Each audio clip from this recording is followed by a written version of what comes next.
everybody. Welcome to another episode of Media Talks. Today I have Sir Shoaib again on my channel. Today's stream is going to be in English because the topic is the attack on free speech in Britain. And as you know, the hot topic these days is going on after the grooming gangs incident in Britain. There has been a debate about Islamophobia and re-implementing blasphemy laws in British. In 2008, blasphemy laws were abolished in Britain, but somehow after the grooming gangs issue and the British patriots have raised the concerns about Pakistani diaspora.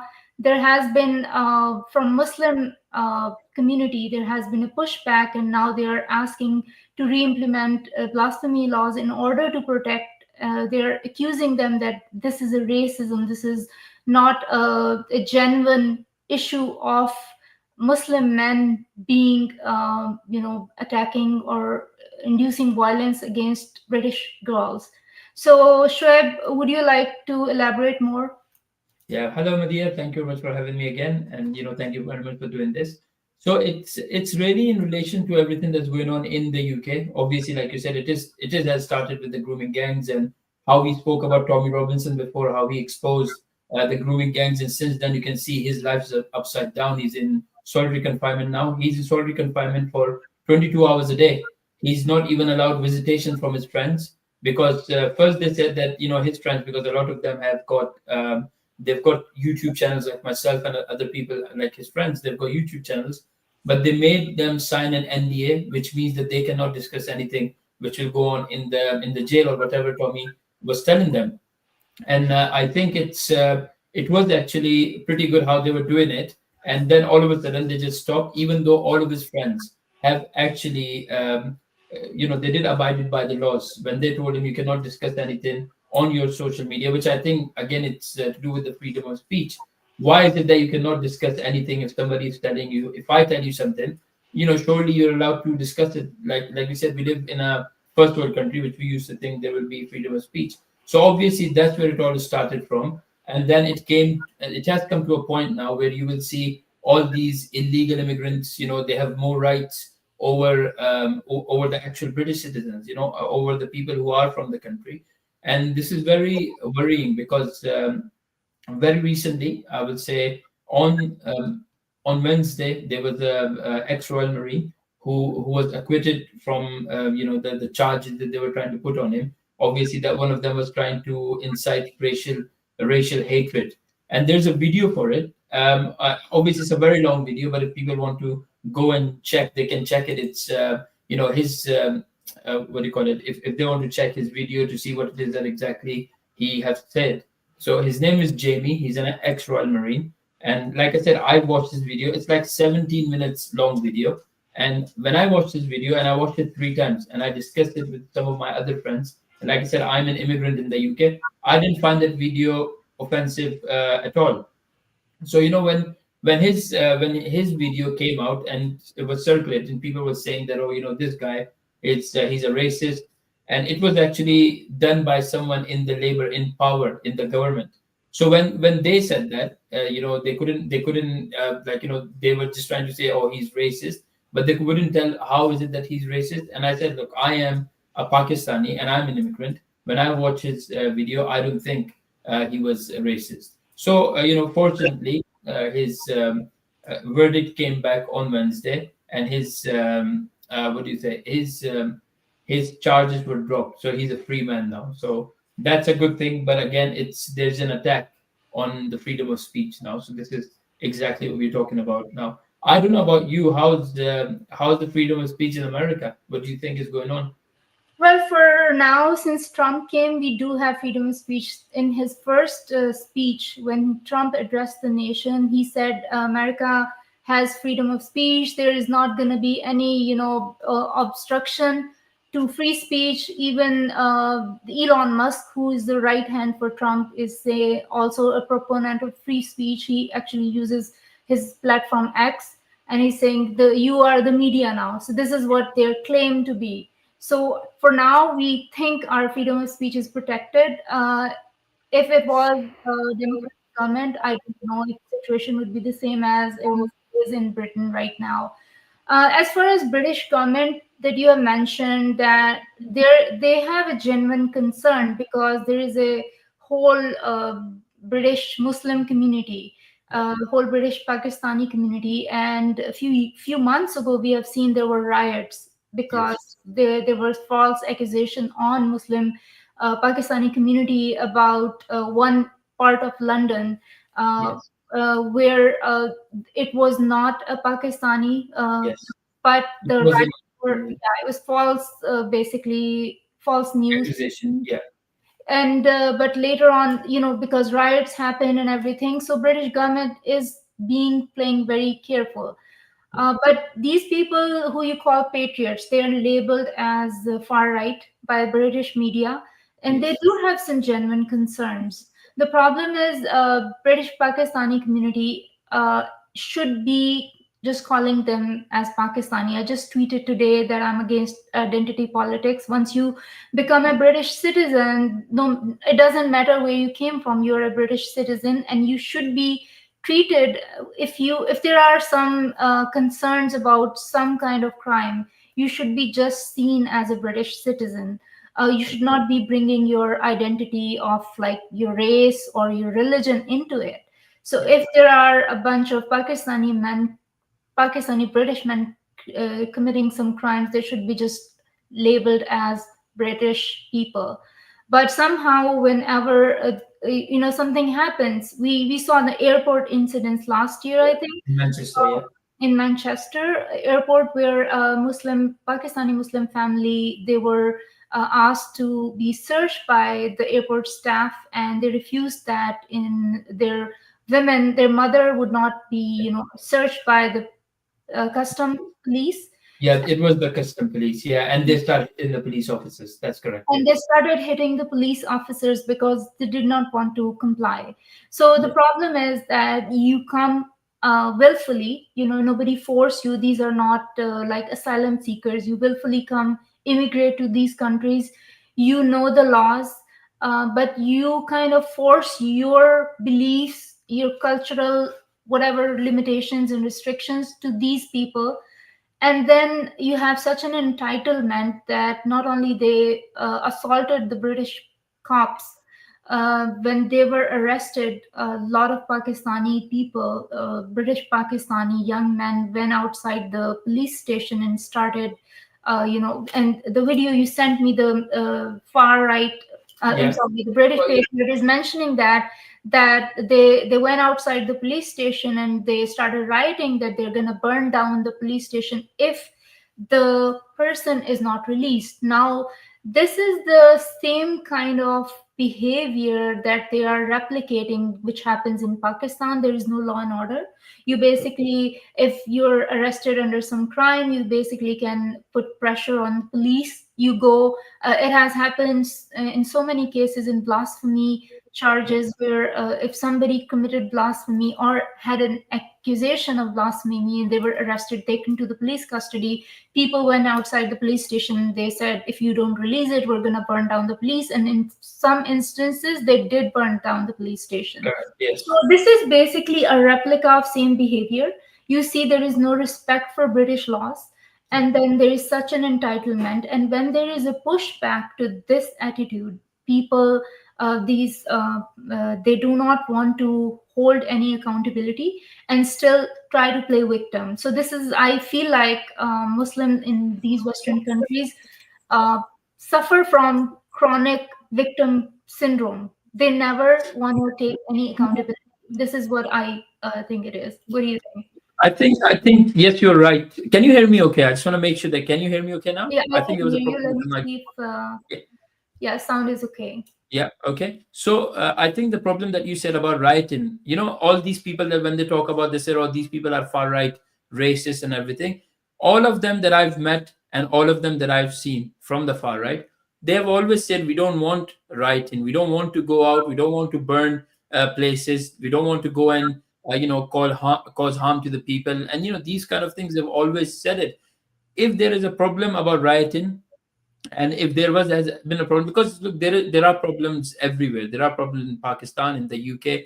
There are, yes, there are problems with, some of the white people that come out and they want to ride, but this not all the time. You won't see them that many, even though that I live in the UK, which is, which is a white people's country. This is British, it is their country. And even then you very rarely see the white people committing these kind of crimes, and on the level that these crimes are being committed by the Pakistani people. And like you rightfully said, that when they were hitting the police officers, they thought for a second they were in Pakistan, because they were coming back from Pakistan, and they were on the Manchester airport. And when they were told to be searched, they start punching the police. This They broke a female police officer's nose. And then people had the right to come out and say, oh, how dare you arrested them. Did you see? Because what we were shown in the media was just the last half of the video, where the police actually kicked the guy on the floor, and they start, the Pakistanis start crying, oh my god, how come the police is showing the police brutality? We see this brutality in Pakistan. But they forgot the way that these people have been, the way they have been reacting. That was wrong. It was false of them to react that way.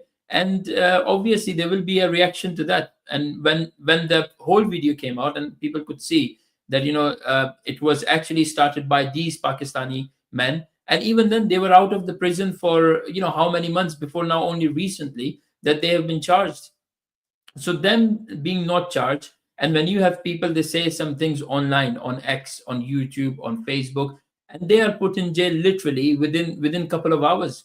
So if you complain about someone who have done, let's say if you find something racist online and you complain about them, and especially if they are white people you complain against, so the police will they will go and they will, what do you say, they will arrest these white people because they've said something online which the Muslims or the Asians or the ethnic minority thought was racist.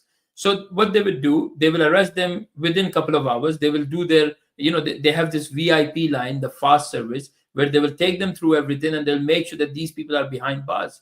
But if you look at them in comparison to the Manchester airport people, there's a huge difference. The Manchester airport people, they were actually very harmful. They were going around and they actually beat up a police officer. To even think that you can put your hands on a police officer, it's unbelievable. So yeah, there is this problem. And then you can see all the time, all these Pakistanis are just complaining all the time, oh, the white people are bad. You see the guy in Scotland, I can't remember his name, and he's in the parliament, and he's always complaining about how his workplace, which is in Scotland, is everything is white, people are white. Well, you are in Scotland, you are in UK, of course majority of the things should be white. Because if I am in the UK and all I see is Pakistani and Asian people, then I would think, why am I here? I did not come here to live in a mini Pakistan. I could have stayed in Pakistan. And if I want things like Pakistan, I would have stayed there. So obviously, what is going on right now, it's very sad.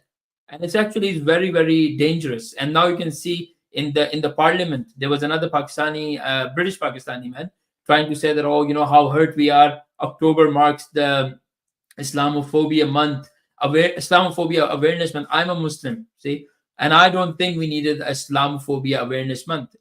I think we spoke about this before.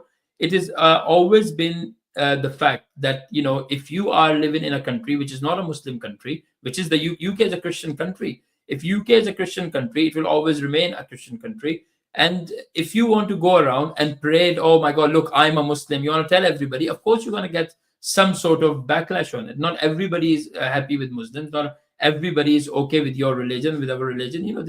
These are things you shouldn't parade around. But you will see these Pakistanis in the middle of the road. They will be praying there. They can pray when they go home. They don't have to be an inconvenience. When there is Friday prayers, they will finish their Friday prayer. They come out of the mosque. They will be scattered everywhere. They will be on the pavements. They will literally be everywhere, and they will be causing problem for anybody who's trying to cross the road or trying to get on with their lives. And then they complain, oh, why these people does not like Muslims. When you are in everyone's way, when you are going to be an inconvenience for everybody, why would they like you? Like, they have been an inconvenience for me, and I, as a Muslim, I actually don't like them as well. Like, literally, I just, honestly, I have started to hate them so much every single day because of the things they do, and they always cry. Pakistani people all, I would say majority, like I've got Pakistani, Bangladeshi, the one that I live, that I know, all they do is cry. They will sit down in their groups. How bad are the white people? How bad is the white government? How bad is white this and white that? And when you look at them, they live in the UK. They shouldn't be here if they're not happy, you know. So it's not a, it's not a, what do you say? It's not a good time, I would say, in the UK, because I've been here since 2008, and there is a very big change since October the 7th, when the thing happened in Israel and in Gaza and whatever that's going on, and obviously they brought everything here. And they tried jumping on things. See, I know, I don't know if do you call yourself, you're Muslim, or you're not a Muslim anymore? I muted myself. Yeah. Yeah, that's fine. I am an ex-Muslim, but I don't Excellent. call myself an ex-Muslim. I call Okay, myself an atheist, right? there we So go. because that's how I chose to, describe myself. Yeah, There are few problems when we talk about the mindset of Pakistani people or yeah, Muslim people in general, because I'm going to talk about Pakistani people specifically because that's my experience. I have mhm, lived around them, but what I see is the behavior of Muslim all over the world is basically identical, right? So this mindset is shaped. There is the society weaves this mindset, like the deep misogynistic culture where we come from, like Pakistan, and then the religion is again deeply misogynistic. You may disagree because you're being Muslim, but what I see is that everybody around me, like whether it's an uneducated person, a layman on the street, or whether it's a highly educated doctor, basically they hold similar beliefs regarding non-Muslims and regarding women. How yeah, women should be dressed, and this mindset kind of dictates their behavior. For example, I'll share my example of my mother, because a few years ago when she came to America, she used to go for a morning walk, and she would see all these white people greeting her in the morning during her morning walk, and she would come home very sad, like she would feel bad about how they're going to go to hell, and they're very nice people, but just because they're not Muslims, my mother was feeling bad about it, that they're gonna burn in hellfire. And she would pray that hope they would embrace Islam so they can get free. So this is the general hate. Then I'll share this. One of my friends shared this comment on Facebook okay, account. He's an atheist, he's an ex-Muslim as well, and these are the people who are commenting under his post. Look at this, what they see. So this guy is saying atheist by definition, he kafir hand. That means like atheists are basically kafir. And you know how Muslims perceive kafirs. They are hated, right? yes, So yes, atheists are hated, non-believers, be it Christians, non-believers of Islamic God, Christians, Jews, or Hindus, idol worshippers, they're all kafir by definition. And the word kafir, whenever it pops in your mind, coming from an Islamic background, they're gonna be hated. So yeah, there are, like, now there are categories of Muslims. There are some radical Muslims like Islamists, and then yeah, there are moderate Muslims, right? And then there are non-practicing Muslims who don't want anything to do with it, right? yeah, So I'm not gonna generalize all Muslims are like that, but deep down they're not gonna be very expressive with this hate, but deep down in their mind, this kind of hate lurks. This is etched in on their DNA, because this is they were brought up in that culture. I would I would put my mother in that category, where she's a practicing Muslim, but she's a moderate, right? And yeah, she's not going to be violent ever. And most of our mothers and parents, fathers, family members, majority Muslims are moderate, but deep down in their heart they do not perceive non-Muslims or kafirs as like worthy of that kind of respect, as any other human being and any other Muslim deserves, right? So this is yeah, the mindset. Then comes the mindset of Pakistani men, how they perceive women and women. Categorically, I would say women and men, when they perceive women who are not covered, who are not in burqa and hijab, those women are basically a fair game, right? They're if they're not covered, basically they're asking for it. I was just yesterday in a WhatsApp group, which is like Basically, they were all doctors, physicians in America. And how he described that any gorgeous, well dressed women who's walking alone in Pakistan will be catcalled. See how he categorized. Basically, this is Yes. basically a definition of victim blaming. A woman who's well dressed and gorgeous and she's walking alone will be harassed. And these people do not even want to see that all women get harassed regardless their clothes, whether they're gorgeous or non-gorgeous, whether they're alone or accompanied by a man, or whether they are well dressed or non-well dressed. So anybody, any girl, even children, even Yes. dead women, they get sexually violated. So these people, they have this perception in their mind that hijabi women, good women, non-hijabi women, bad women, she's asking for it. When these people move to United States or British or any Western country where women are basically dressed, because dress is not linked to your modesty, the dress True. is not linked to your character, dress is just how you present yourself. So this is Yeah. how the Western world sees dressing, right? But these people associate dressing with the character, and immediately they think these women are their perfect victims, and they become their victims, and they don't feel bad about it because these women were asking for it. So Yeah. this is the mindset that Which is happens wrong. in grooming gangs, right? Yeah. Yeah, they did the same thing. You're right. Yeah, you're absolutely right. Because I think when you talk about the dressing sense and everything, being I visited Pakistan last time in 2018. And I can tell you that even in 2018, when I seen people there were people who were fully dressed, fully covered up, and I can see that there were people there who were fully covered. They were married and they were doing things like you said. Dressing does not tell you the character or what kind of person it is. You're absolutely right, because I have seen women in Pakistan. They were not, like you said, fully covered. They were modest. They had their hair open. They're wearing, jeans and a t-shirt. And when they were going out, people were catcalling them, doing everything.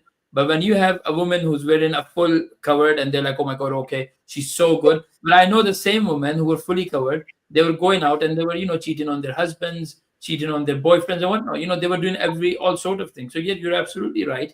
There is this mindset. Yes, I will 100% agree with it because I have seen it. So I But this, won't deny. Yeah. yeah, with this mindset, it's not just women who are in hijabs. The women in hijabs do get Exactly. assaulted. Yes. Yes. Women, when you go for Hajj or Umrah, all these women, they Oh get yes. raped, I'm sure you have heard about this. The amount of time, because in Hajj and Umrah they're so close to each other, and the people are doing things. They've done it to the kids. They've done it to the little girls. While they're performing their Hajj and Umrah, and when they go to Makkah and Medina, they do this all the time. They use the fact that there is so many people there. They try to push each other. They try to touch each other, but they will do it. And you're right. They use this as an excuse, but that excuse is only and only limited to the Western countries. They won't use this excuse in Pakistan, because if they want to rape someone, they will rape everyone. Like you said, it doesn't matter. You're covered. You're not covered. You're a child. You're a man. You're a woman. They don't care. If they can rape you, they will rape you. They don't. These people don't care. So with this is in Europe, obviously they use this as an excuse when they are presented in front of the judge, saying that this is a 40-year-old or 50 or a 60-year-old raping 12 or 13-year-old child. And that's when they come up with their culture issues and use it as a religion, saying that, I did not know it's not allowed because it's allowed in my religion. I could do that. And yeah. this is something living in the UK. It shouldn't be what country or religion you are or where you come from. It should be that you live in the UK. You should just abide by the UK law. We don't care if you're a Muslim. It shouldn't matter. Like, I will not commit a crime, and when it comes to me, when the police come to me, I will like, oh, guess what? I'm a Muslim. I did not know it was okay or not in your country. They should say to me, you are in our country, so you should follow our rules, right? We did not come to your country. We don't want your religion. You should come here, and like, you are in the UK, so you're not going to use it as an excuse. So we will put you behind bars, rather than giving. A lot of these people come out and they said, oh, we got mental illness. They use mental illness very freely. And there's another thing, I don't know if you know this, but in UK, the majority of Asians, I'm talking about Pakistanis, these Bangladeshis, a lot of, like, some of the Indians as well. I've seen them. All of them, they've got these disabled passes. So with a disabled badge, I don't know how it works in America, but in the UK, with disabled badges in the UK, you get like, you got a lot of things like you skip the queue if you're disabled. You have less waiting time. You have bigger parking space. You have more parking space closer to the thing. And a lot of these agents, all of them have got these disabled badges, and they misuse it so much. And then when they get caught again, they will do the same thing. They will cry about things. Oh my God, you know what? We didn't know. And this is not only limited to Pakistani. Like I said, this is limited to Asians or ethnic minority. I would say, to put everybody in there, ethnic minorities. And I have seen white people who are actually disabled, and they refuse to use their badges, their badge to park close by. And when I ask them why, they will say, "Oh, maybe there is somebody who need this more than me." Even though they are disabled, you can see they are disabled. They're physically disabled, but they will still try to give other person a chance. The ethnic minorities, the Asians, they'll be like, "Oh, you know what? No, we don't care." There will be a person with no legs in a wheelchair. They will still refuse to give them a space, and we have seen this time and time again. You will see this in subways when you go in. If you in America you use subways. In here we use tubes. Another thing they do, they're very loud. They'll be on the phone, and the whole world can listen to them. Most of them will be on the loudspeaker, and God knows what they're trying to do. But they'll be speaking in Urdu or their own foreign language in the UK. So, and then they say, "Oh, people hate us." Of course people hate you because you are loud. You have no respect. Attitude is really, really bad. You are on a level where you think you're superior to everyone else, even though these Pakistanis have nothing to show for. They've been here there all these years. They've been in this country where they could have made something for themselves. Absolutely nothing to show for in the country. Dress in the same way as they call them pendus. Like when you look at them, be like, "My God, looks like I'm in a Pakistan." Still eating their pan and spitting everywhere they go.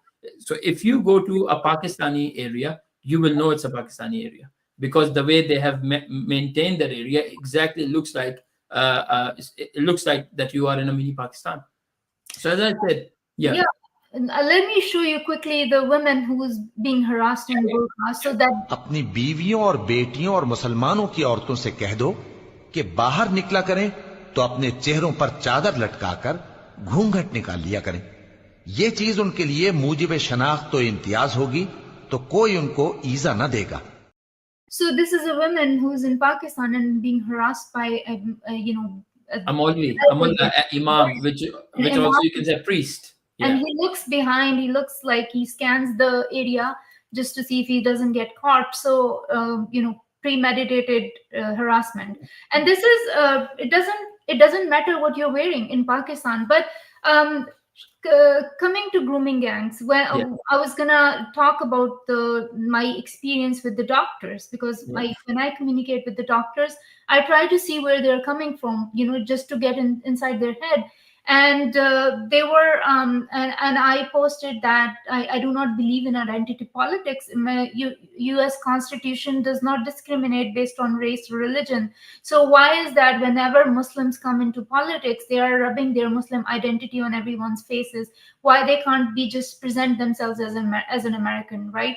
Just like Indian politicians, they don't hold their Indian or Hindu identity; they just call themselves American. Doesn't matter if after coming to the politics, they still and that's very natural that you're gonna gravitate towards your country. You're gonna favor your country. That's very natural, that's expected. But Muslims somehow rub their Muslim identity and end up isolating themselves as a minority when you're not a minority. What is the and then even after coming to the politics, their scope remains very myopic. The basically their concerns are getting permissions for loudspeakers in the mosques. So you have you chant your azan 5 times a day on a loudspeaker and announce it to the entire world that you're Muslim, right? Then you want halal shops. You want to shut down all the nightclubs and alcohol shops, right? So basically very myopic vision. And then their main concern remains pro-Palestine. So they're not focused on day-to-day issues of Americans, right? Because they still perceive themselves as Muslims. So this was my discussion, and I said that we should learn from British Pakistani community how they have failed us, all of us, and they're an object of like source of criticism. And the doctor deflected and he said, "No, but look at the Sadiq Khan, the mayor of London. How is he how he's like, I was like, no, he's under a lot of criticism because Nobody likes him. he was in denial of grooming gangs. He did not even want to acknowledge that there was some Pakistani issue. And the guy said, well, majority were British. Of course, there are going to be majority British, but majority grooming gangs were Pakistanis, and they were overrepresented. These people, basically what happened, what I describe this behavior is called DARVO: Yeah. deflect, attack, reverse, victim, and oppressor, aggressor and victim, right? So basically they deny it completely, that this is, they said, oh, because Muslims are making so much money, so the West is so jealous of them, the Western people are so jealous of them, this is why they're highlighting, and Elon Musk is highlighting. So I told them, like, what about UAE, because they banned Pakistanis too? What about Turkish, because Pakistani men were going over there and making TikTok videos of their girl, because they are more secular, and women wear whatever they want to, and Pakistani TikTokers went there and they made these videos. What about all these Pakistani girls have been harassed by the time they turned 15? This is a problem in Pakistani men. Why don't you acknowledge it, instead of, diverting, deflecting, denial, and dismissing that these accusations are wrong, we are like totally innocent. So there is no accountability. They do not want to hold themselves accountable. And this is, I call it Islamic narcissism and entitled behavior, because they just think they're so superior. And what they do to women, these women are asking for it because they're not covered. So this kind of mindset, you cannot win.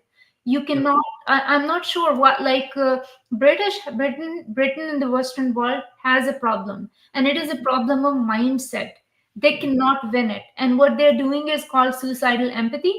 Yeah. They do not understand the gravity of situation, that this is not about race, this is not about religion, this is about mindset. They cannot read this mindset. I don't know why they're unable to, and I don't know how to screen people, because whether they're educated doctors or they're laymen, like I just shared some tweets. Let me share one more, Yeah. because, and I want to read it out loud, because I want to show people how these men think. So so this guy on the Twitter, and he's saying, he's basically defending hijab, how hijab protects women, and he's bringing evolutionary biology into it, like men are hypersexual, and just, magically you put a hijab on a woman, that will prevent men from, all this, like, harassing women. So basically, when you have this kind of sick mindset, any girl who's wearing a short skirt or low neck, or she's gonna become a fair A game. target. Yeah, you're right. Absolutely. This is true. Yeah. Yeah, no, they do that, and that is right. This is a mindset that they have, and unfortunately, in the UK, they have shown so much tolerance towards these people. Every time they've given a chance to these Pakistanis or this ethnic minority, they've given the British people have given them a chance, and they have failed them again and again and again. And even till now, they are waking up. The British people are waking up. If you see the majority of the people, they are waking up. But unfortunately, now the government that we have got, they are siding by saying that, oh, we need blasphemy laws, we need all sort of laws now. And there was a guy who was burning a Quran, and he got arrested as well. Like I said, for me, look, I come from an educated family, and for me, I was told when I was very young, I used to have a bad habit where I put my books in a bag and I used to kick it. And my father seen it once, and he told me, look, you don't kick, because these are the books that will give you knowledge. So I grew up thinking and knowing, obviously, I will never burn any book, regardless it's a religious book, my book, someone else's book. It's an educational book, and I might not agree with it. I might fully disagree with it, but I will not burn it. But then again, if somebody is burning it in a country which is the UK, do I care? No. Does that person should be punishable by law? No, of course not. Like, where is their freedom of speech? But that guy, and you can understand, obviously, I know that when we talk about Pakistanis and everything, not only they have this complex where they think they are above everybody, and they are the best, being just because they're Muslims. And I think we spoke about this last time, there where they will be committing all the sins, everything. But the moment somebody catch them, the moment somebody say anything to them, oh, God will forgive me, because that is their mentality. and the same people will be judging each and everyone else for doing literally absolutely nothing, the slightest thing you do, and they will judge you. But these are the people, these are the same people then that we have the problems with. Because when people were talking about blasphemy laws, it was actually they brought this in the parliament, and that was brought up by a Pakistani British guy. When these people are doing this in a Christian country, do you not think people will hate them even a little bit? And this hatred has been, this has been brewing for 20, 30 years, and it was very minor. And like I said, in the last few months, I have seen this hate gone up, like it's gone high. I don't see many Pakistanis. I know one or two. I'm sure you know Lubna, who speaks, almost daily about these problems, and she does make a lot of sense. But if you see the type of threats she get, like you just said, they're calling her a kafir, they're calling her all these things. In their eyes, Lubna is a fair game. If somebody were to harm her, it's okay, because they don't agree with her, and them not agreeing with her put her in a very, very bad situation. And she's a woman as well. For her, it's even harder. Then it's harder than me. But I think this is something that the British government, the people are seeing it. The British people are waking up. They have found out. They can see that these people are making these excuses to hide behind their own incompetency, so they don't need to deal with things. It's easily said, oh, it's racist, Islamophobia month, and get rid of all of these things. They are basically killing the free speech. There used to be free speech, but now there is no free speech. They are trying to put each and everybody in jail. They are trying to put their own ex-Royal Marine, a guy who fights for your country. Can you imagine? A guy goes and fight for your country. He's in war zone. He have dealt with the biggest terrorists there. They're trying to attack the UK. He have fought all of these people. And what they do to him, the moment he come back now, rather than saying, oh, you're a hero to us, he should be given, I don't know, extra things, bonuses, because he fought for your country. But then for them to actually put him behind bars for 3 weeks, only because he have said something that they thought was, was racist towards the immigrants or the migrants, where he clearly said, we don't want any riots. We want to do everything legally. This is the word that he said again and again. He said, we want to do this thing legally. You need to go to your councillors. You need to go to your MPs, like your local governors. You need to go to them. You need to go to your government. You need to go to the police. And you need to speak to them. And you need to tell them these things, these illegal immigrants come into our country. We don't know if they're criminals or not. Because if you come to a country illegally, there's a very good chance that you are a criminal. I don't believe if somebody coming in without any papers, without any name, halfway through the boat, they're checking their passports. I would never believe that these people are non-criminals. I would think that these people are criminals. And I think for them to do these kind of things, and then they will sit there and then they will say, oh, the white people are racist to us. I don't see it. So, and now this guy have been through hell, because his case was going on since last year, like 6-7 months now. And it's only on Wednesday they told him, you're not guilty. You can live a free life. But when he got arrested, the way he got arrested, it's just crazy for them to think now that they have put him through 7 months of hell, where he didn't know what was going on. He have he got a family, and the family didn't know what was going on. And then now that he is free, now they expect him to be a good man. They expect him to love all the migrants. Do you think if that was done to me, I'm an immigrant, I would be hating the immigrant as soon as I be out? I'd be like, this is you guys done this to me, not me, you. And I already don't like a lot of the Muslims in the area where I live, because they have this mentality, this thug mentality. Like you said, you either agree with us, and if you don't agree with us, that's it, you're out. We'll do everything in our power to make your life hell. And they do this literally to everybody. So, but it's crazy for these people to come out and cry racism all the time, cry Islamophobia, which again, I think there is no Islamophobia in the UK. I haven't seen it. They're lying. They are liars. And when they talk about racism, yes, there is racism, but I think the majority of racism these days are towards the white people, and they can't even complain. If a white person complain about me, the police won't say anything to me. It's fine. But then there is another level of it now, which I have seen. If a Muslim or a Muslim which is seen as praying 5 times a day, like you did, they want to be in everyone's business, wearing the hat, going after people, saying, oh, look at me, I'm a Muslim. If they complain about me, that they have perceived me as I'm a non-Muslim, and they have said, oh, you're a kafir because you speak against the Muslims. I said, I don't speak against the Muslim. I criticize where I think criticism is due. I have to do it. If I don't do it, who else is going to do it?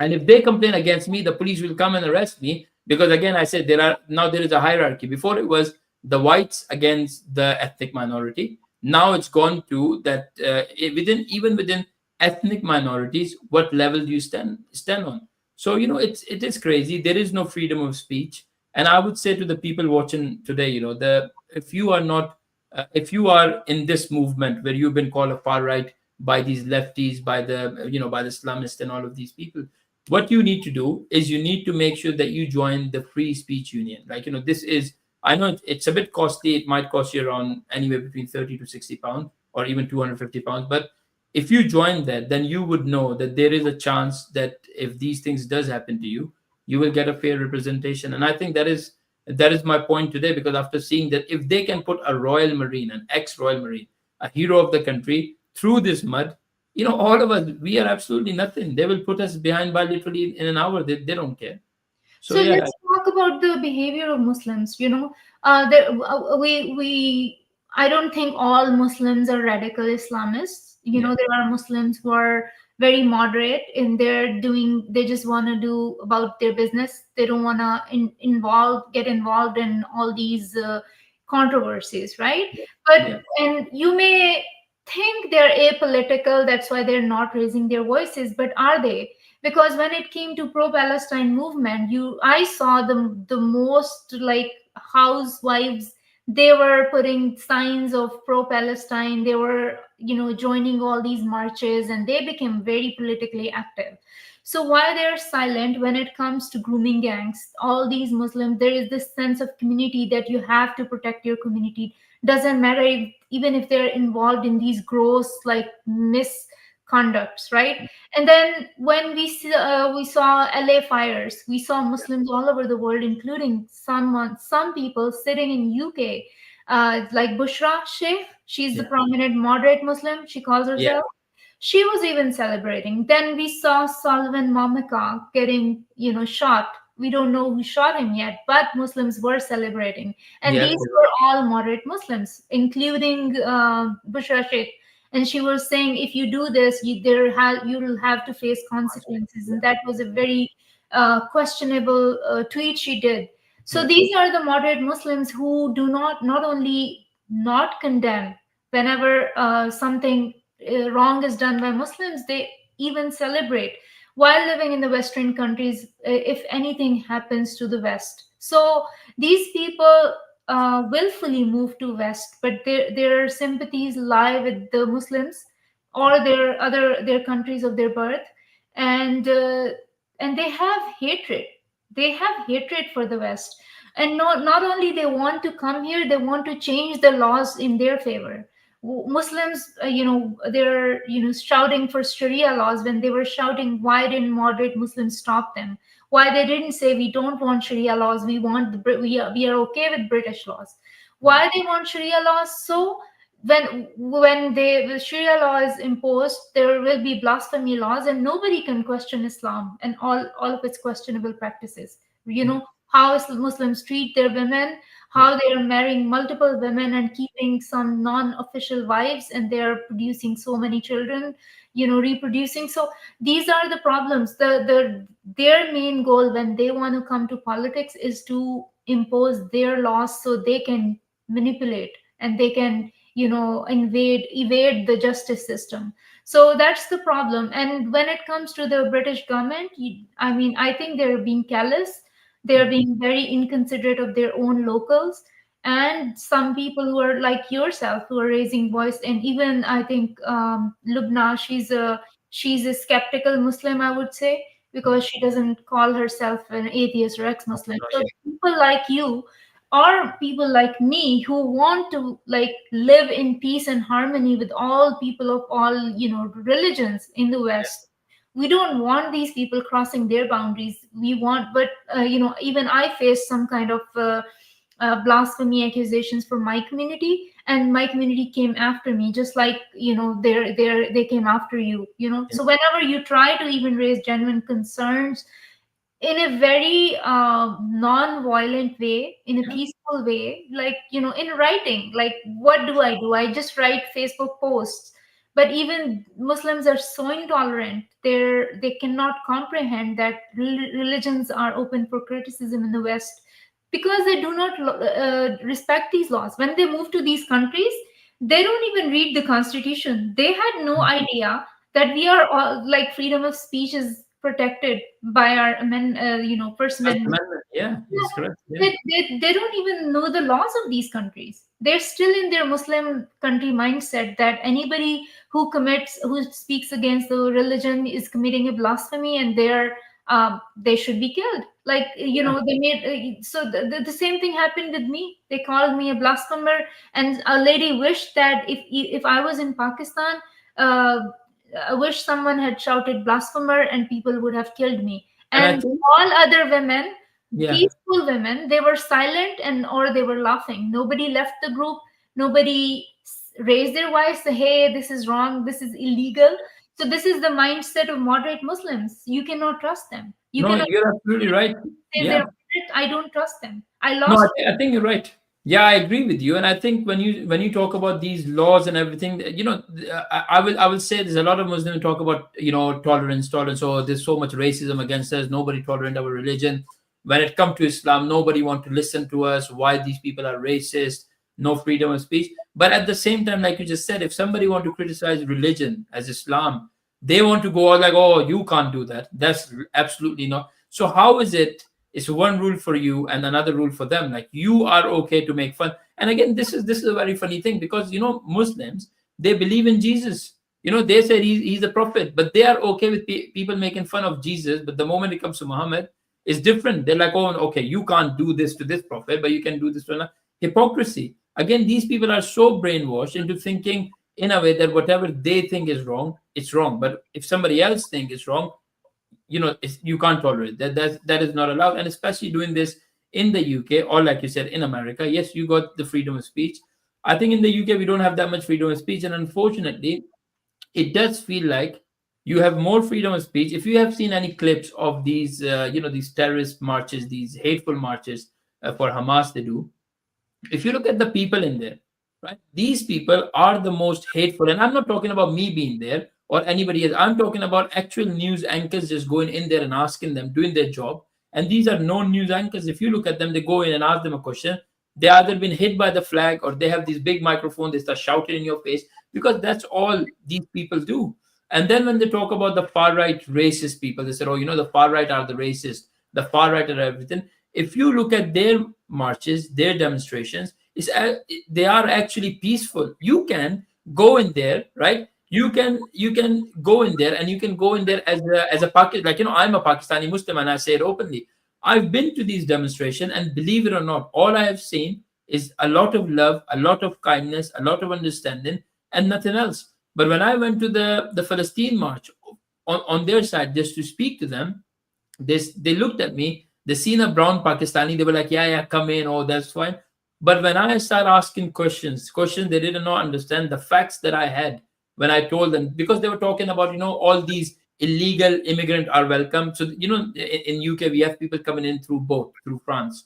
So what I said to the guy, I said to him, look, if these people are coming from a war-torn country, they go to Turkey. They go a lot of countries, because you can't just take a boat and come all the way from. You do pass a lot of countries in the middle, and however you do it, illegally or legally. So if they are coming from a war-torn country, or their life isn't actually in danger, why don't they take their papers, go to the first country that they land in? It can be Turkey, it can be Germany, France, it can be Spain, Italy. There are plenty of countries that these people go through.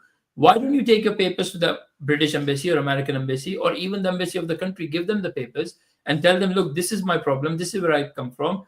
Why don't you put me in a plane legally and let me go? Because I know a lot of asylum seekers. They came from Saudi Arabia, they've come from Pakistan. They have been, if they do it properly, they have been sent to the country properly and legally. When I said this, and I said, you have all these countries, why not take asylum there? Why come all the way to the UK? Because UK have a very good benefit system, only for the people if you're illegal, if you're not white. Because unfortunately, the white people, they get benefits, but it doesn't work for them. It's working for illegals far more than it will work for the legals in the country. So when I asked this question, it was a very genuine question. It was an innocent question because I didn't know. I did not come to the UK illegally. So I asked them, I said, you are saying boats are welcome, and you're telling me the people die in the process of coming from France to the UK. So why don't these people stay in France? France give you asylum as well. So what's the problem? So the problem I know it was is that France or Germany or Turkey will not give you any free benefits, will not give you a house. They will say, "Do you bring money with you?" You will say no. They will say, "Okay, if you're coming from a war-torn country, we'll put you in a shelter." And their shelter is not good enough. And then you have to go out and you will have to go look for a job to pay for your way.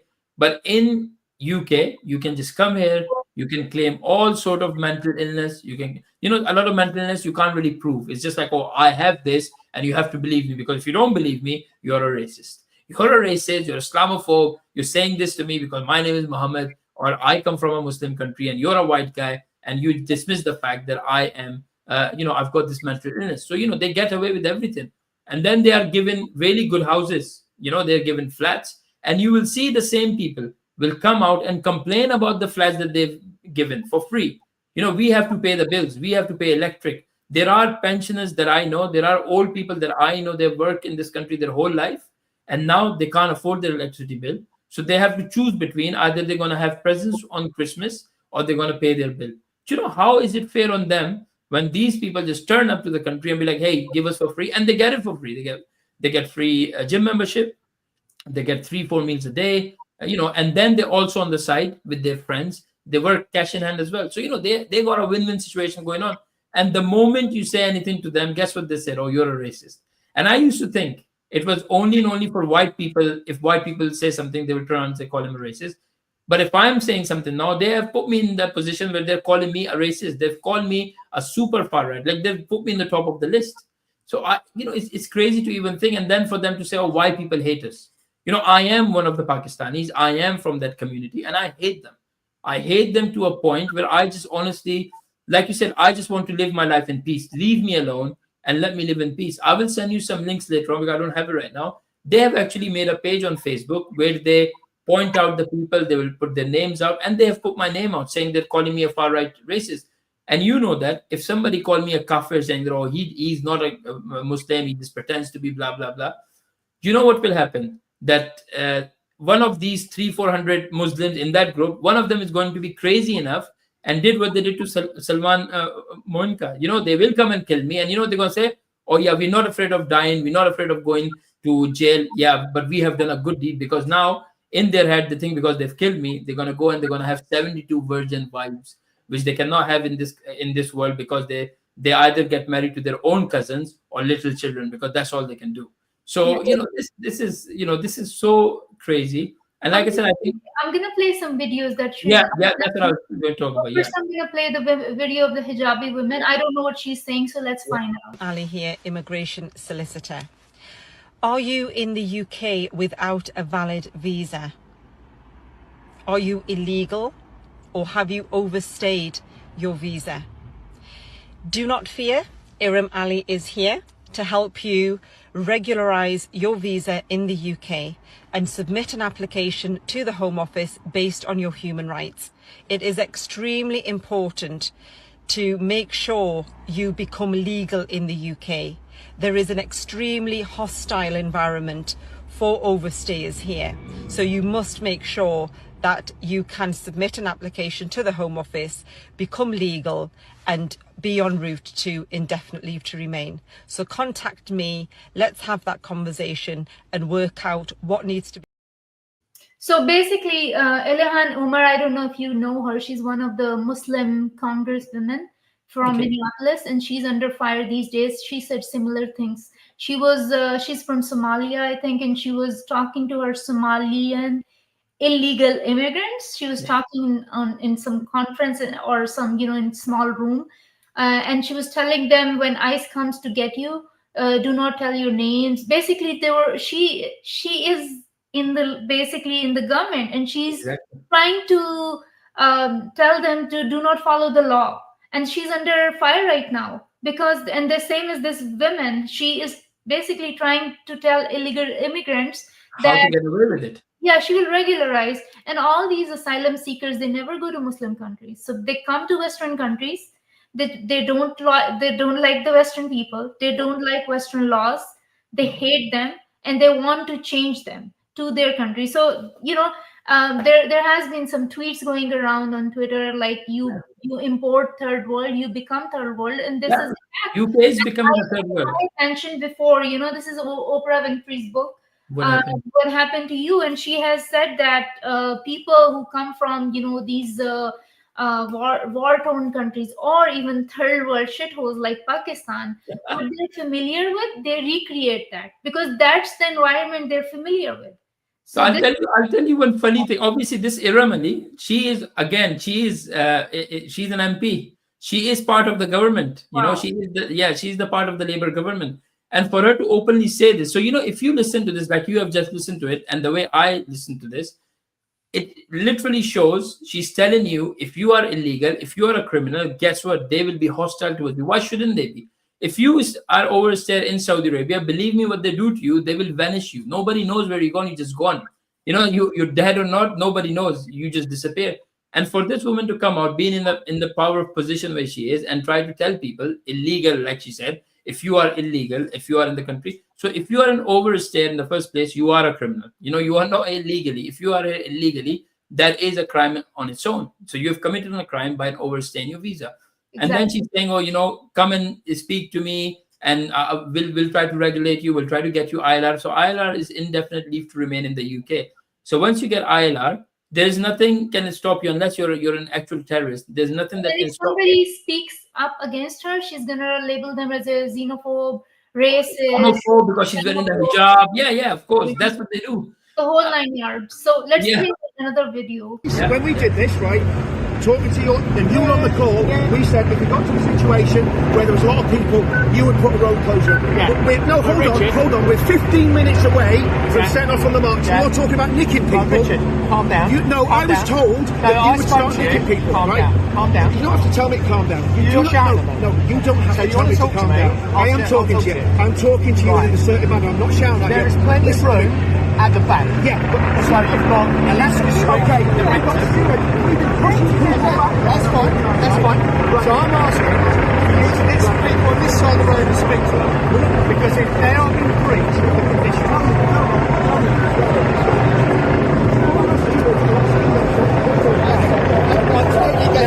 When somebody comes to me and says they're going to start nicking people for standing on the pavement, that is bang out of order. It's a breach of trust. No. I'm talking to you, aren't I? I don't know what you're talking shouting at me. We can't have a conversation. One of your guys came to me and said you're going to start nicking people. Right, Richard. Are you going to We start are nicking going to people? start enforcing the conditions if people You refuse know, to move. if you start nicking people over there, Right. you're going to have a riot in your hands. Bottom And it's on line is, you. Richard, It's on you. You're the Richard, commander. It's on you. Richard. I'm not one of your officers. Don't speak down. I'm not speaking down to you. You're shouting at me. No, I'm trying to raising my explain voice to because you're not listening to me. Right? You cannot start nicking people over there. Richard, I tell you what I'm going to do. I'm going to go and speak to these people. Please do. And Standing on ask them to go to standing the on the other side. pavement is not You the do same. know you're going to be crying right across the road. If they are forming up for your march, and they are in breach of the conditions, They are not forming they are up. committing They are an not. offence. They are not forming up for our march. We had You telling me no, these people no, here You with listen to me. You are showing bad faith. You So it's a long video, Yeah. but what do you glean from it? Yeah, so see, this is if you look at this video, this guy, the one who's talking to the police, he's the one who goes and he organized everything. I've met the guy. He's actually a very, very nice guy, and he's a very calm guy. So what I want, Richard Inman, right? Richard Inman, Richard Inman. He's actually a very, like I said, he's a very nice guy. And when you look at him, you speak to him. He's a very lovely guy. But when he was talking to the police, obviously, when you have demonstration, you need to let the police know how will you start. You need all these these areas covered and everything. So I think he told them what they needed to do, and what they did last minute, 15 minutes before, they start threatening people. The police start saying, "Oh, you got too many people. If they don't move from that side to this side, which is already full, we will start arresting people." And this is the comparison. If you see on the other side, when they're doing the pro-Hamas rallies where they're trying to support a terrorist, saying that, we support him, they are fine. You will see them shouting to the police. You will see them literally, doing things to the police. The police doesn't do anything. And these people who are peaceful protesters, the police go against them. So of course these guys are going to be angry, and this is exactly what's happening now. So you could see when Richard was talking to the police officers, and the police officers just keep doing this, or stay calm. And I know you're a doctor, you obviously know if somebody's already calm and you keep doing this, or stay calm, that means they're trying to get a reaction out of him. That's what and the whole time they kept doing this to him, and he was very, he was very good. He wasn't shouting at them. He was just telling them, look, we've been telling you this from weeks, if not months, that this was going to happen, and you are literally trying to threaten us by saying you will start, arresting people. So this is one thing that I wanted to show it to you, how what do you say, they're not really equally policing either side. When it's the lefties, when they're talking about Hamas and that, they're very careful. They won't touch people, they won't speak to them, and they will let them do whatever they want to do. Because I've got a video of me, there's a guy with a microphone this close to my face and shouting on my face with a microphone. There's a chance that I could have gone deaf because they had a full-on microphone, and the police was there, and I was looking at the police, and I was like, are you not going to do anything? They didn't do anything. They They're scared. were, They're scared. They are bullies. They act like bullies. Today, a video was circulating of a CAIR member of like a pro-Hamas, pro-Palestine woman. Okay. Her name is Noura, and you must have seen the video on Twitter circulating. She went to some office of a Jewish guy and said, "I want I've seen ISIS it. kill Yes. all of you guys, and I'm conspiring with Hamas, and I want to all you guys dead." And this, like, I'm sure she has been reported to FBI. So Yeah. this is the level of violence and aggression in these. And you see, there was a girl, and she was like a small girl. Imagine if there was an actual man, and they were thinking the same way as this guy was thinking. They probably would have tried and killed the guy. I know I've seen the video where she sits down with her I don't know why she even had the bag. I'm not sure what was the entire The whole video, but yeah, she was saying that, oh, I wish that you get killed, and yeah, it is crazy, and they openly support Hamas. Like I said, look, for me, I really never wanted to care about Gaza or Israel because I live here. I want to care about this, but then they shove it in your face. They want you to choose a side, and this is what a lot of these Muslims do. The thing is, let's say you and me, we are talking right now, and there is a third person who start telling me that, oh, you're wrong. Like you said, they did it to you by saying, oh, I wish there was a blasphemy law that somebody can come and kill you. And you know how real this is in Pakistan. There was a very recent case in Lahore. Even here, these people are only held back because of American laws. Imagine if they impose Sharia laws, I'll be dead. Oh, so probably, for people like me and you, the Western countries are the only refuge we have. We don't Exactly. have the Muslim countries to go and escape and seek asylum.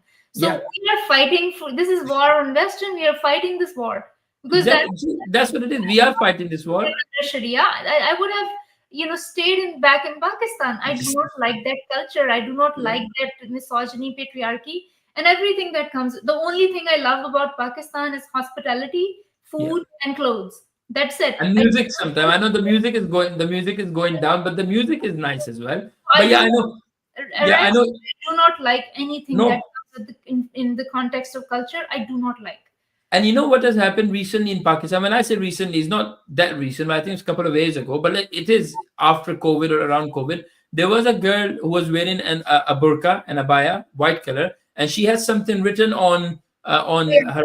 I can't remember what it was. It Yeah. was halwa, like a sweet. Sweet, yeah, or beautiful, like in Arabic. Yeah. And the idiots in Pakistan, what they did, somebody, and this is exactly how much it takes them. One guy just stood there and he shouted Gustaq Rasul, like, which is a blasphemy, chanting, saying that, oh, she's speaking against our religion. And what they did, they literally went and they start saying that, oh, we need to kill her. And you know how terrified she was. If that shop guy did not put her in the shop, they would have killed her. And if the police didn't turn up on time, but there were people, if there's a video, you've seen the video, how many people were ready to kill her. There was a guy with a gun as well. They just wanted to, and this is how stupid a lot of these Muslims are. They jump on the bandwagon because somebody have said it. That's it. You need to go and you need to, kill this person now. So in some ways, I don't blame them. This is how they're brainwashed. You imagine if you're, born in a country where religion is so central to your entire existence. It's like a solar system. The Islam is in the center. They don't have a personality. Your whole personality is Islam, basically. Yeah. You don't have anything else. Exactly, and that's why when you say these people are rubbing, oh, we are Muslim, but the thing is, that's all they've got. That's all literally. if you look at these pro-Palestine, these hateful marches, people, if like I was talking to somebody and I said, if today they had a ceasefire, they will still come out, and you can see there is a ceasefire, and they are still doing the marches. Now they have found something else. They will always jump on something, and this is absolutely crazy. But I think it is what it is, and it's not a good thing, to be honest. It's a very scary. A few days ago, I was watching a video of it was also circulating on Twitter. A Dawa guy stand, and when they're preaching Islam, they're presenting a very beautiful picture, very soft image of Islam. They're trying to sell it to white people, right? Yes. So the guy comes in, a white guy, stands in front of the stall and says, "Oh yeah, I don't know if you have that video. If you can send it to me, I'll play it for people." So the guy starts talking about Islam, and then he somehow says that I named my dog Muhammad. Yeah, and the Dawa guy grabs him and starts beating him and punching him, and then and that is in America, right? Is it America? I think that guy is an American. I have not seen in America. Probably it's Britain, but I'm not sure. He is. But yeah, I think it was America because his accent was American. So yeah, I think that guy is American. Imagine if there was blasphemy law, that guy would have been dead. Oh, they would have killed him. They would have killed him straight away. There is no so this was a moderate Muslim preaching Islam, trying to convert people, and the minute he said something offensive, slightly offensive, remotely offensive, the guy jumped at him. That was it. The radical Muslim came out of him. So it's basically a matter of opportunity. It's the way they speak to them. I'm sending it to you. I'm sending you the video now. Hold on a second. I was thinking that video must be shared here, because the minute you say something about the religion, the radical Muslim comes out of moderate Muslims. Just like in my instance, all these ladies, they call themselves moderate Muslims. None of them even follow Islam to that point where I need a clip. So if you can send me. Is there? I've sent it to you. I've sent it. So you can check the message. It's a. It's a video. Do you want me to play it on here? Can you play it? Yeah, if you can play it. I don't know how to play these videos. I will do that now. Let me just get to the clip first. So I'm just saying that this moderate Muslim, radical Muslim is also a facade. The minute you say something, a radical Muslim comes out of moderate Muslims, and you don't know when. The lady sends this text to the entire community, or something needs to be done. What she's implying is, can some radical Muslim go and finish her? Yeah, exactly. So I'm sharing the screen now. Let me know. I did go to FBI. I did report her. They're all under watch. And but my life is in danger because they have exposed me. They labeled me Salman Rushdie. They Yeah, I know Salman Rushdie. Yeah, I hope calls you Salman Rushdie. You know what it means. Yeah, I know exactly what it means because I know what they've done to him. Yeah, you're right. Okay, so I'm going to share about.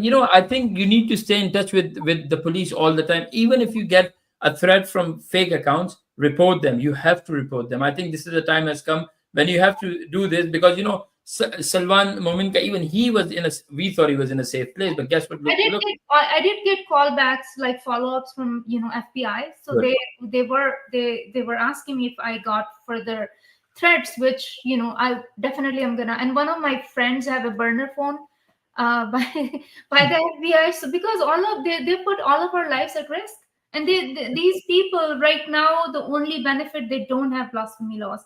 And the minute they get blasphemy laws, everyone's life is in danger. Correct. Yeah, that's correct. I don't understand. Let me play this video. Yeah. Okay. What'd you say? Are you serious? I'm sorry. Yo, what's up, man? What's your name, bro? Julian. Julian. Okay, Wahab. Nice to meet you, man. What's up? You ran here or what? Yeah. No, I was just at the beach and I just had some shrimp. Huh? Oh, okay, nice. So why are you running there? Oh no, I just got into Islam. Oh, you just got into Islam? Yeah. Okay, nice. So when did that happen?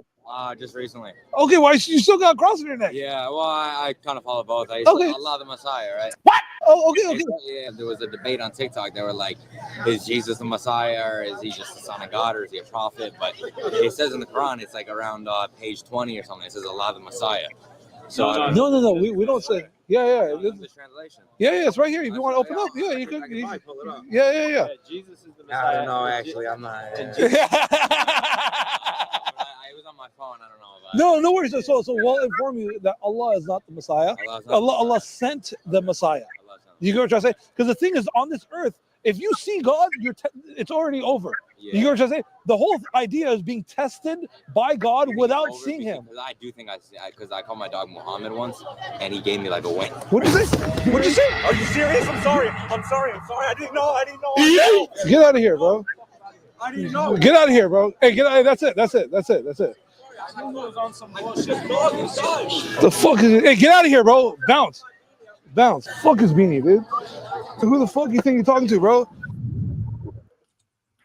So you know how sweetly he was pretending to be a really sweet, sugar-coated guy, and the minute he said something that he didn't like, he started attacking him. So you don't see, this is not normal. This is not normal at all. And because they do this, they can get away with this. And you know, if you go, and this is America, but I've been to Central London. Whenever I go to Central London, and when you go to Central London, you just want to go, you want to shop. And these days, we got so many thieves in Central London. What you need to do, you need to like hide your phones. You need to be careful. And then you got these guys. Then they will be standing there playing their Quran. It's a Christian country, first of all. They're playing the Quran loud, and it will be really loud. If you're standing there, you can't talk to anyone because you can't hear them. This is how loud they'll be playing their Quran. Azan will be going on in their speakers. And if you don't listen to them, and if you look like somebody that they can point out that you're a Muslim, what they will do, they will say to you, oh, you should have some shame. You know, why you're here? You should be in the mosque. So what about you guys? Why are you here? Why are you being an inconvenience to us? And then expect us, to be like, oh my God, this is the best religion. We need to follow. What example is these people are setting? Like, you know, the way they've hit this guy, this was it was a kid. Yeah. So listen to this video. This is a clip for many years ago. Even I think before Trump came on his first presidency. Do you think Islam is at war with the West? I think Islam hates us.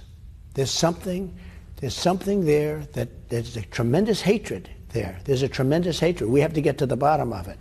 There is an unbelievable hatred of us. In Islam itself? You're going to have to figure that out, okay? You'll get another Pulitzer, right? But you're going to have to figure that out. But there is a tremendous hatred, and we have to be very vigilant. We have to be very careful, and we can't allow people coming into this country who have this hatred of the United States. I guess the question is... And of people that are not Muslim.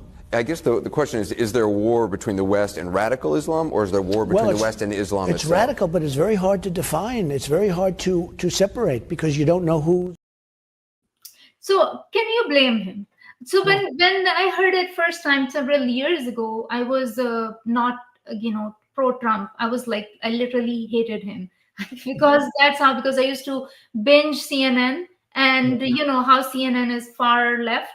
And I literally did not like Trump at that time. But now I listen to him. I was like, yes, he's not politically correct, but he's correct what he says. This is exactly what it is. And is it radical Islam, which is, at war with the West, or is it moderate Islam?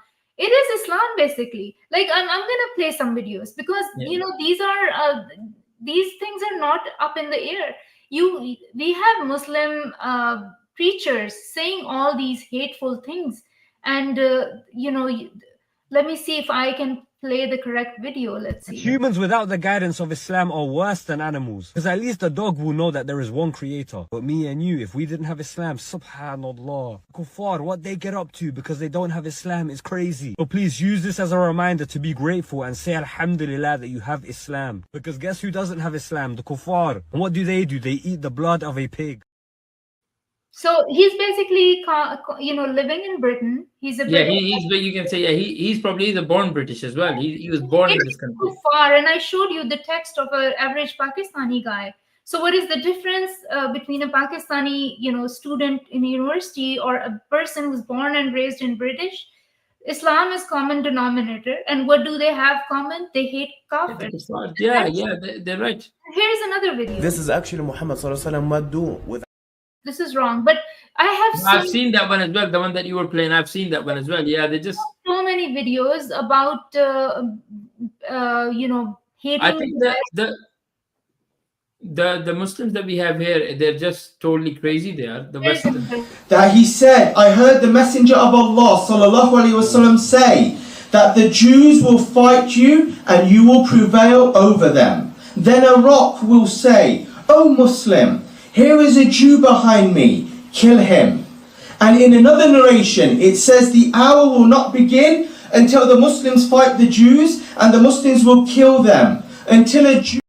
So what, like, these are part of the doctrine, and then these people are sitting in the West, they're saying all these things. Moderate Muslims go to their, khutbahs, they listen to all their, and then they don't say anything. They don't stop them. I think you're right there. They don't stop them, and that is the problem. Because see, for me, what has happened now, when I used to go to these mosques, right, they used to say a lot of things, and I used to sit there and I used to tell them, no, that's not right.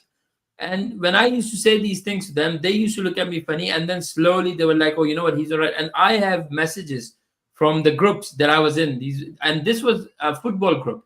And in the football group, somebody have written something and they said, oh, we welcome refugees and everything. First of all, it was a football group. But because the majority of the people were Muslims, and, like you just said, they want to rub to everybody or look at us, because they don't have anything else. The only personality that they have got is they're going to jump on the religion. Everything they defend, everything they do is related to the religion. They got absolutely nothing else. If you sit with these guys and you don't talk about Palestine and Israel and these kind of things, they got absolutely nothing to talk about. They're gonna hate you. They're gonna hate you. I've been hated.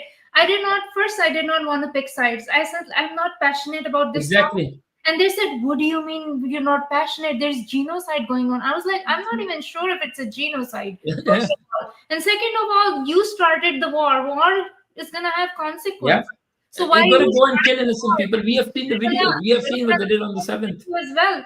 So when it is a war, they're gonna, it's basically who has the upper hand. Whoever is more powerful, they're gonna do more damage. So when it's a war going on, which you started, you cannot complain about genocide. This was coming. You should have. So now we have to support them as well because they're victims somehow. And then we saw them celebrating October 7th. And now, even the war ended, now we see them like, we're going to attack you again. I was like, no, these people they're not normal. This is crazy. And then if you are so passionate about something and you get so riled up and you get so angry with people, there is something wrong. You're sitting in the West, you're sitting in Britain, you're sitting in America. Your life is going on normal, but you're so passionate, you want to jump on people and hate them. Something is wrong with you. That's I always used to say these guys when I used to go to these marches, and I used to tell them, look, why are you guys doing this? They said, oh, because nothing has happened in 14 months and we're going to make sure something does happen. So I used to tell them, why don't you guys go and fight in Gaza? Because you got a lot of energy. I can see you got a lot of hatred. Maybe they can use you guys there to fight in their army. Go. Why why you bothering us? We just want to go on, live our life. And they said the same thing as they said to you. Oh, well, you have no idea. You're not human beings. Then they stopped saying, before they were using, oh, you're not a Muslim. But if I used to turn around and I say, okay, if you don't think I'm a Muslim, that's fine. Then I'm not a Muslim. Then what they start using now, they're saying, oh, you're not a human being. How can you watch this? You can't get away from these guys. And if you literally, and I had something that happened to me was when I went to one of these marches and I debated one of these guys. What they did after that debate, they put me on Facebook everywhere. They put me on all of the WhatsApp messages, put out my name, my address, what I do, what my business, everything. And not only that, they start, not one and not two, at least 10, 20 of them got together from the mosque and they start calling my workplace. They start sending police to my workplace, which they did. Police came to my workplace and they didn't even know why they were there, but they were looking for a racist guy. And I wasn't there, thankfully, so nothing happened. When I went back to the police station, they said to me, oh, there's nothing serious, but we were told that, you were saying racist things. And I say, so you just turn up to my workplace without any evidence and you just start telling people, oh, we are looking for a racist guy. I said, how does that work? Because now everybody thinks that I'm a racist. So, that's how they put you in a position. And especially if you as a ex-Muslim and as a, person from Pakistani ethnicity, my sincerest advice to the, Muslim Pakistani Desi community and Muslims in general would be, time is now that you go back, revise your scripture, modify it. Whatever was written back then, maybe it was for that time, we'll give you that. We'll let you get away with that. It was out of context. Like, we don't have those contexts anymore. There is no need to still sticking to those, verses 1400 years later, when the reality of the world is totally different. Now you are in these Western countries, adopt these, if you don't like the Western culture, do not come here. If you are Exactly. here, Yes. just adopt these cultures. I love the Western cultures. I love the freedom that I have. I love the secular laws that I have. They put women in place. I feel like a full person. I never felt like this when I was in Pakistan as a woman. I'm traumatized from my female experience. What the life I've lived in Pakistan, as I have to stay under the shadows of men, right? So you go back, you revise your scriptures, you stop these nonsense. The mullahs are spewing hatred for the West. There is no need. All my patients are Westerners. I love my patients. I love the people who are in America. I got so much from this country. I consider myself an American. I don't even consider myself Pakistani unless someone asks, what nationality are you? And which really people ask, and if people ask me, only to give me compliment.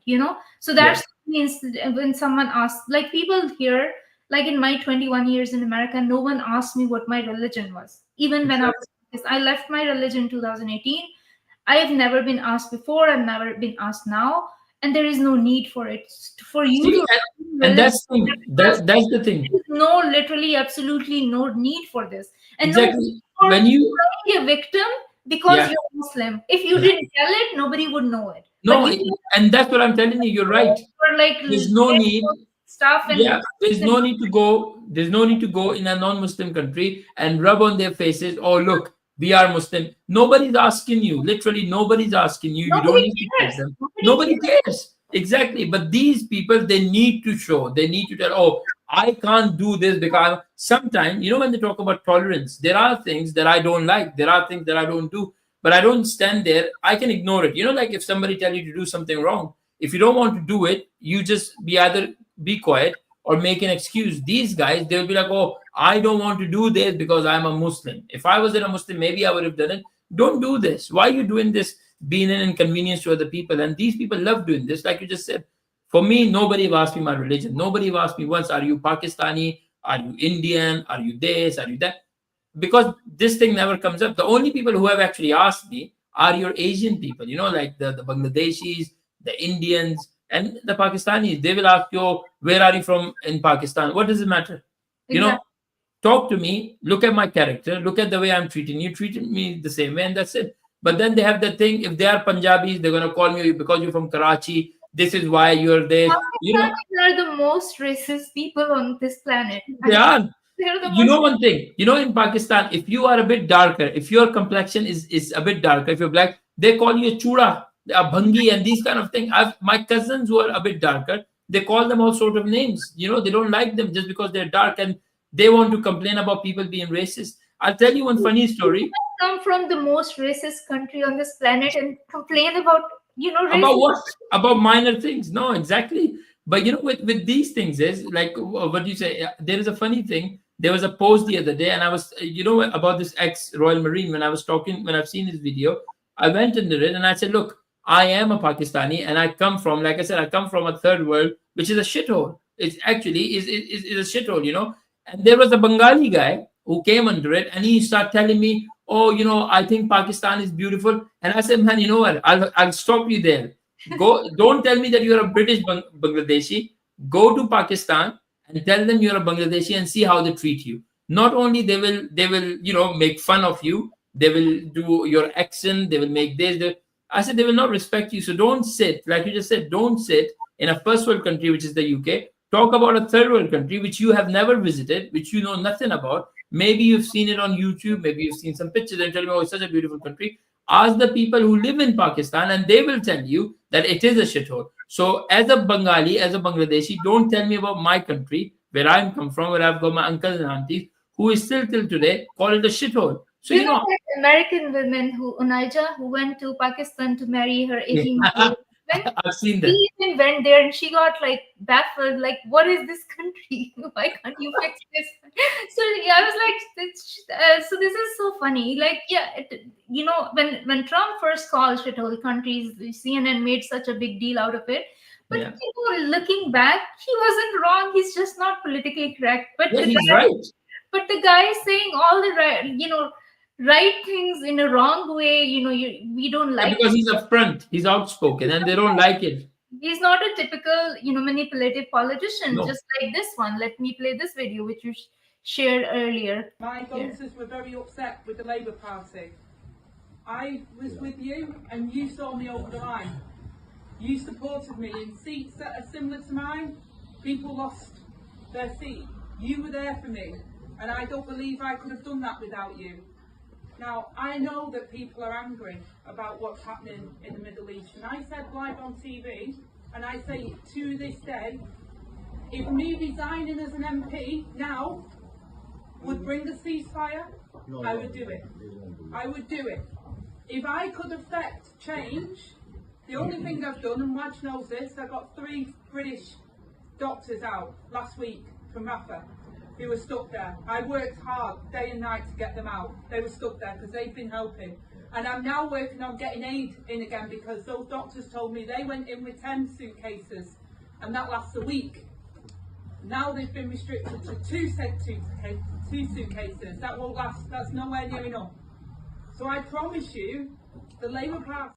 Let's just give me a summary. What's happening? So she's the deputy prime minister of United Kingdom right now. I see, and she went to these Muslim people. I think she was in a mosque or in one of the community center where all these men that you've seen, they were Muslim.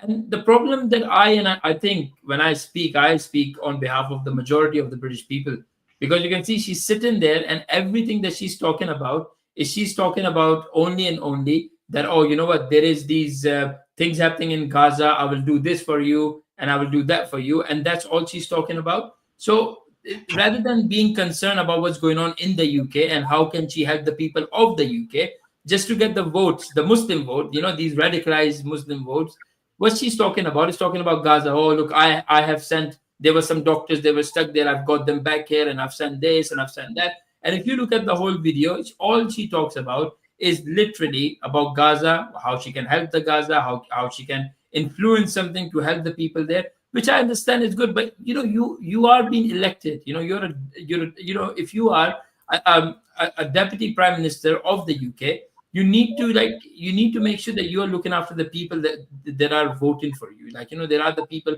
of your country, not somebody who's not even in the country. You can help them. I'm not saying don't help them, but how they say the charity starts from your home. If your home, if you got everybody is living well, everybody is fine, the standard of living in the UK has gone downhill. The standard of living, the expenses here that we have is crazy. A lot of the people can't afford holidays. A lot of the people can't afford gifts on Christmas time for the children. A lot of the people can't afford rent, the rent, all these electric and heating bills. It's just gone beyond, people can't afford it. And for her to sit there and be like, oh, you know what, I'm going to help the people in Gaza. Well, you can help them, but before that, you need to help your own people first. Help your own people and then help someone else. But so, if I don't know if you saw my tweet, you did actually. You shared. I reposted it. The tweet about the identity politics. The Pakistanis, first, they don't integrate, right? Like Indians do. And Indians call themselves Indians, Americans, right? Not Indians or Hindus. And the second thing is that even when Pakistanis come in politics, their main goal is the issues abroad, and that too, like Palestine, Israel conflict, not even Pakistan. Because right when, we had these Muslim Pakistani physician conferences here in America, and the whole theme of the conference, for 3 days, it was revolving around Gaza issue, right? And they brought politicians who were pro-Palestine, right? But I was, thinking why they are so concerned about some, other country when there are so many. If you are really concerned about, you should talk about the problems in Pakistan right now. There is a child sexual molestation crisis. It's an epidemic going on in Pakistani madrasas. Children are getting raped right and left, right? If you don't want to talk about that, then you can talk about the Parachanar issue. There is a Shia being killed by Sunnis. These are hot issues in Pakistan. But instead, you decide to, revolve your whole, politics or whatever activism around Palestine-Israel conflict, and that basically stems from Jew hatred, like the hatred for Jewish people, and that stems from the religion. So basically, they are motivated. So you cannot reason with these people, and then all these politicians are playing in their hands. They're trying to cash the identity politics, because they will promise you, but they cannot deliver. None of these deliver. They have empty promises, and these people get so, like, they get orgasms whenever somebody says that I'm gonna like do something for Gaza, and they're like, okay, well, our votes are. They don't care about the politics of Britain. They don't care about the making roads or infrastructure in the Britain. They would never talk about these things. Their main would be like some like small agenda, like please let us use loudspeakers in the mosque, let us use halal meat, let us close down all the alcohol shops or clubs, and that's all. That's all their agenda. No, I think you're right. But in London, there is another problem that we see all the time. And I think it's to do with the Prime Minister of Pakistan, because Nawaz Sharif is usually in London, and he got a house here in London, and you will see all these Pakistanis. They will be protesting outside Nawaz Sharif's house, closing the road and just saying things in Urdu, chanting political chants in Urdu, towards Nawaz Sharif, and throwing things and fighting with them. And even his guards will come out and they will actually fight with each other. And how pathetic they look when the people are looking. When these people from the UK, they're looking at these things. Do you think they want to see this? Do you think every day when they go to their, to their work, to the shop, take out their families, go anywhere, and they see this nonsense going on? The Pakistanis are chanting outside Nawaz Sharif's house in Urdu and talking about their garbage that's happening in Pakistan. And a lot of them have never been to Pakistan. They are British-born Pakistanis. They don't speak Urdu. They've never been to Pakistan, and all they want to talk about is, oh my God, what's happening in Pakistan? We want to do this, but you don't know. If you want to ask somebody, you should ask people who are in Pakistan. They will be the one who will tell you exactly what's going on. Who are you, or who am I, who don't live in Pakistan, never been to Pakistan, sitting there and saying, oh, this is happening in Pakistan, let's annoy the people. And do you expect the people to love the Pakistanis? Why?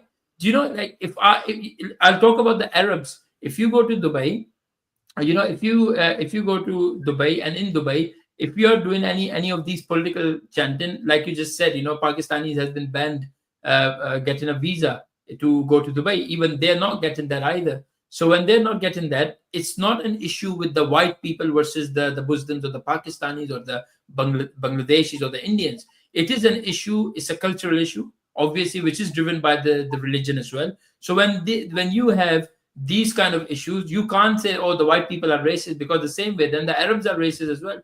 You can't just pick and choose because you're in here. You said, oh, all the white people are racist. I found least racist people in America, because they're racist. I found these people in UK. These white people are not racist.